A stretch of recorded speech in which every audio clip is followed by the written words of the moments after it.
തണുപ്പുള്ള കാടുകളും പച്ചവയലുകളും പിന്നിലാക്കി പാറകളും പൊടിവളപ്പാടുകളും നിറഞ്ഞ കർണാടകത്തിന്റെ ഹൃദയത്തിലേക്ക് ഒരു യാത്ര. അങ്ങനെ ആദ്യം കുറച്ച് സാഹിത്യമൊക്കെ വാരി കതറാന്ന്. അങ്ങനെ ട്രെയിൻ കയറി കുറച്ച് കഴിഞ്ഞപ്പോൾ ചായ വന്നു. എന്നാ പിന്നെ ഏതായാലും ഒരു ചായ കുടിച്ചാലോ എന്ന്. അങ്ങനെ ബായിനോടൊരു ചായ എനിക്കും വേണമെന്ന് പറഞ്ഞു. ബായി ചായയും തന്ന് എൻ്റെ മുന്നിലാണ് ഇരുന്ന് വർത്താനം തുടങ്ങി. സത്യം പറഞ്ഞാൽ ബായി പറഞ്ഞ കാര്യമൊന്നും എനിക്ക് മനസ്സിലായിട്ടില്ല. എന്നുള്ള കാര്യം ബായിക്കും മനസ്സിലായിട്ടില്ല. അങ്ങനെ ഹിന്ദി പറയാൻ അറിയാത്തതിന്റെ വിഷമത്തിൽ പുറത്തേക്ക് നോക്കിയിരുന്നപ്പോഴാണ് പൂള ചിപ്സ് വാങ്ങിയ കാര്യം ഓർത്തന്നെ വിഷമങ്ങളൊക്കെ അയിമലാട് തീർത്തു. അങ്ങനെ ഒന്ന് പുറത്തേക്ക് നോക്കിയപ്പോഴാണ് ഈ ഒരു കാഴ്ച ഉണ്ട്. ശരിക്കും പറഞ്ഞാൽ ഈ കാഴ്ചകളൊക്കെ കൊണ്ട് പോകുമ്പോൾ ഷാറുഖ് ഖാന്റെ ദിൽസേ എന്നുള്ള പടത്തിലെ എന്നുള്ള പാട്ടാണ് ഓർമ്മ വരുന്നത്. അതുകൊണ്ട് ഏതായാലും BGM ആയി അതങ്ങോട്ട് സെറ്റാക്കി. അങ്ങനെ കണ്ണിന്റെ കുളിർമ വയറിനെ വേദനിപ്പിക്കാൻ തുടങ്ങി. പിന്നെ ഒന്നും നോക്കിയില്ല, വൈകുന്നേരം വാങ്ങിച്ച ചിക്കൻ ബിരിയാണി എടുത്തങ്ങോട്ട് തട്ടി. അങ്ങനെ ഫുഡ് അടിയൊക്കെ കഴിഞ്ഞ് വേഗം കിടന്നുറങ്ങി. അങ്ങനെ നന്നായിട്ട് ഉറങ്ങിക്കൊണ്ടിരിക്കുമ്പോഴാണ് കുറെ മുട്ടകൾ കയറി എല്ലാവരെയും ഉറക്കാലമ്പാക്കിയത്.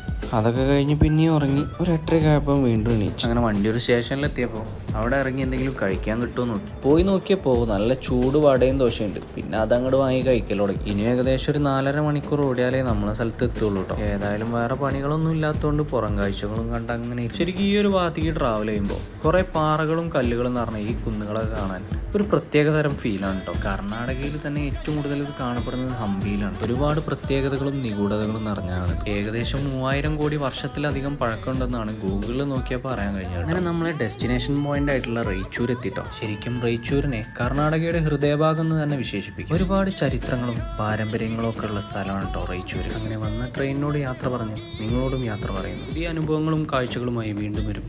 Keep in touch. ബൈ.